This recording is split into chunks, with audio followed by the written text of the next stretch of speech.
സംസ്ഥാനത്ത് വിവിധ ജില്ലകളിലേക്ക് വേനൽ മഴ എത്തി തുടങ്ങി. കനത്ത ചൂടിന് ആശ്വാസമായി വടക്കൻ ജില്ലകളിലേക്കാണ് ആദ്യ വേനൽ മഴ എത്തിയത്. എറണാകുളം, കണ്ണൂർ, കാസർഗോഡ് ജില്ലകളിൽ നാളെ ഒറ്റപ്പെട്ട ശക്തമായ മഴയ്ക്ക് സാധ്യതയുണ്ടെന്ന് കേന്ദ്ര കാലാവസ്ഥാ വകുപ്പിന്റെ മഴ മുന്നറിയിപ്പ്. ന്യൂനമർദ്ദപാത്തി ശക്തമായി നിലകൊള്ളുന്നതിനാലാണ് കേരളത്തിൽ ഉൾപ്പെടെ മഴ സാഹചര്യം ഉണ്ടാകാൻ കാരണമായിരിക്കുന്നത്.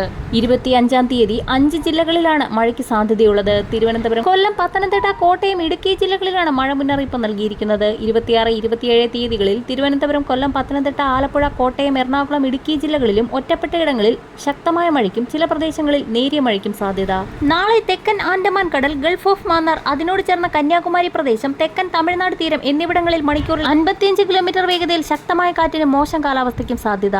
ആഗോള മഴപ്പാത്തി എന്നറിയപ്പെടുന്ന മാഡൻ ജൂലിയൻ ഓസിലേഷൻ നിലവിൽ ഫേസ് 4-ൽ മാരിടൈം കോണ്ടിനെന്റിലാണുള്ളത്. ഇക്കാരണത്താൽ വിവിധയിടങ്ങളിൽ മഴ സാധ്യത കൂടുതൽ സജീവമാകും. കേരള അതിർത്തിയോട് ചേർന്നുള്ള കർണാടകൻ പ്രദേശങ്ങളിലും ഇന്നലെ മഴ ലഭിച്ചിരുന്നു. കേരളത്തിൽ ഫെബ്രുവരി 25-ന് ശേഷം മഴ കൂടുതൽ സജീവമാകുമെന്നും ഇടിയോടുകൂടിയ കനത്ത മഴയ്ക്ക് സാധ്യതയുണ്ടെന്നുമാണ് കാലാവസ്ഥാ മുന്നറിയിപ്പ്. വേനൽ മഴ മാർച്ച് 1 മുതൽ 10 വരെ കേരളത്തിൽ മിക്കയിടങ്ങളിലും ലഭിച്ചു തുടങ്ങുമെന്ന് കാലാവസ്ഥാ നിരീക്ഷണ വിഭാഗം മുന്നറിയിപ്പ് നൽകി. ഇതേസമയം കന്യാകുമാരി തീരത്ത് ഇന്ന് രാത്രി 11:30 വരെ 0.9 മുതൽ 1.0 മീറ്റർ വരെ ഉയർന്ന തിരമാലകൾ കാരണം കടലാക്രമണത്തിന് സാധ്യതയുണ്ടെന്ന് ഇൻകോയിസ് മുന്നറിയിപ്പ് നൽകി.